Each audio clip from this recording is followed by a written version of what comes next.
आप सभी प्रेस के साथियों का स्वागत है। आपका शुक्रिया कि आज आप हमारे बुलाने पे यहाँ आए। मेरे साथ प्रदेश कांग्रेस कमेटी के जनरल सेक्रेटरी और डीडीसी इम्तियाज़ अहमद खांडे साहब भी इस प्रेस कॉन्फ्रेंस में साथ हैं और हमारे ब्लॉक प्रेसिडेंट साहिबान। आज जो हमारी प्रेस कॉन्फ्रेंस का मौजू है वो ये है कि आपने काफ़ी दिनों से देखा कि कांग्रेस पार्टी और सभी अपोजिशन पार्टियां जो हैं रोड्स पे है,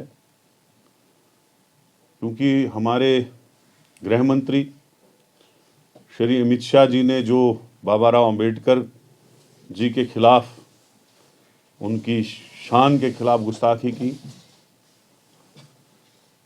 और ऐसे लफ्ज़ बोले कि जिससे पूरा दलित समाज और सारी अपोजिशन पार्टीज पूरे गुस्से में हैं। और सब, क्योंकि आज इस प्रेस कॉन्फ्रेंस में भी ये बताना चाहता हूं कि सब हम अमित शाह जी के इस्तीफे की मांग कर रहे हैं, क्योंकि बाबा राव अंबेडकर जी वो शख्सियत हैं जिन्होंने हिंदुस्तान का आईन लिखा था और एक बहुत बड़ी शख्सियत जिसको यहाँ के दलित समाज के लोग भगवान से कम नहीं मानते। और अमित शाह जी ने ये बात हाउस में कही कि बार बार आप अंबेडकर जी का नाम और उसके नाम का फैशन बन चुका है, और अगर इतना नाम हमने भगवान का लिया होता तो हम स्वर्ग में जाते। तो हमारे दलित समाज के लोग और हिंदुस्तान की लोग उसको भगवान से कम नहीं मानते। इसलिए हम इस बात पे बहुत ही स्ट्रांगली कंडेम करते हैं। और आपको ये आरएसएस और बीजेपी की हिस्ट्री देखनी चाहिए कि पहले भी जब बाबा राव अंबेडकर जी ने आईन बनाया था तब भी इन लोगों ने सड़कों पे उनके खिलाफ प्रोटेस्ट किए और हमेशा उनकी शान के खिलाफ गुस्ताखियां की।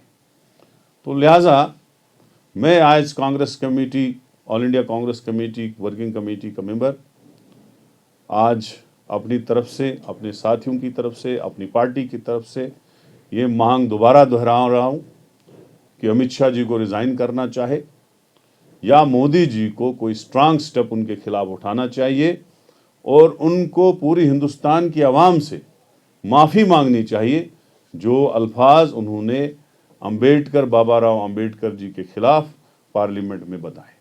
मुझे लगता है जो अमित शाह का स्टेटमेंट है, क्या कांग्रेस की तरफ से इसके खिलाफ कोई आगे प्रोग्राम है? अगर कांग्रेस पूरा एजिटेशन चला रही है, पूरी ऑल इंडिया में चला रही है, ब्लॉक लेवल पे, डिस्ट्रिक्ट लेवल पे, स्टेट लेवल पे। और आज 22 और 23 को तमाम कांग्रेस वर्किंग कमेटी के मेंबर और एमपीज हर जगह प्रेस कॉन्फ्रेंस कर रहे हैं और ये डिमांड कर रहे हैं कि अमित शाह जी रिज़ाइन करें। और जो ये उन्होंने बाबा राव अम्बेडकर के खिलाफ बातें बोली हैं, क्योंकि ये बीजेपी तो उसको डिसलाइक करती है, सीधे बात है, उसको कौम से माफ़ी मांगनी चाहिए, हिंदुस्तान के लोगों के सामने माफ़ी मांगनी चाहिए। जम्मू कश्मीर में जो नेशनल कॉन्फ्रेंस और कांग्रेस की हुकूमत जो अलायंस एक बना था, तो उसमें कुछ सब ठीक नहीं लग रहा है। तो क्या आपको लग रहा है कि कोई अंदर मतलब दूरियां हैं इस अलायंस में जो नेशनल कॉन्फ्रेंस और कांग्रेस का है, हुकूमत में होने के बावजूद भी कांग्रेस हुकूमत से बाहर है? हुकूमत है कहाँ क्योंकि हुकूमत लोगों ने बनाई थी, वोट ज़बरदस्त तरीके से दिया था चेंज के लिए। तो मुझे नहीं लगता है अभी तक कोई हुकूमत ज़मीनी सतह पे है। ये जो आप लोग देख रहे हो, नाच रहे हैं, ऐलान कर रहे हैं, ये सारी हवा में।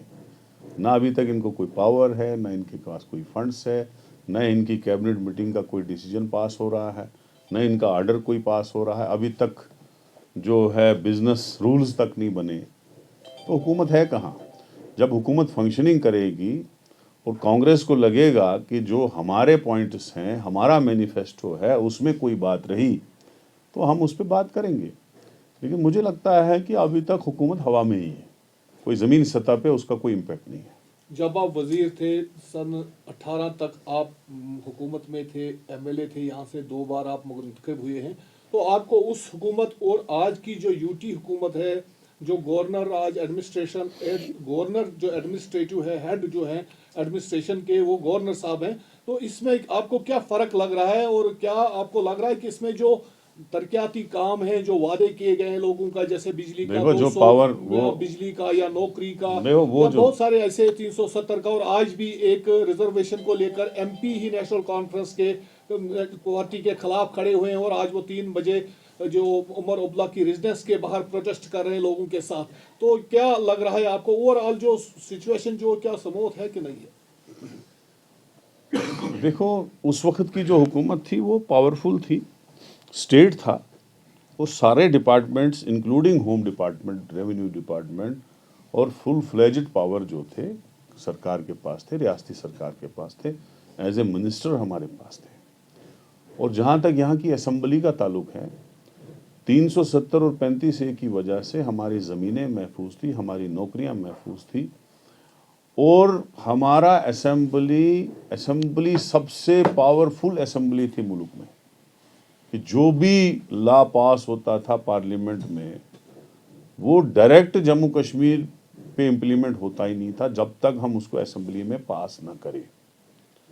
और हम तो पार्लियामेंट कम असेंबली मेंबर्स थे, तो दैट वाज मोस्ट पावरफुल। ये स्पेशल स्टेटस तो इसीलिए था जम्मू कश्मीर को। तो जितनी पावरफुल जम्मू कश्मीर की रियासत थी, उतनी कमजोर रियासत बीजेपी ने इसको बना दिया।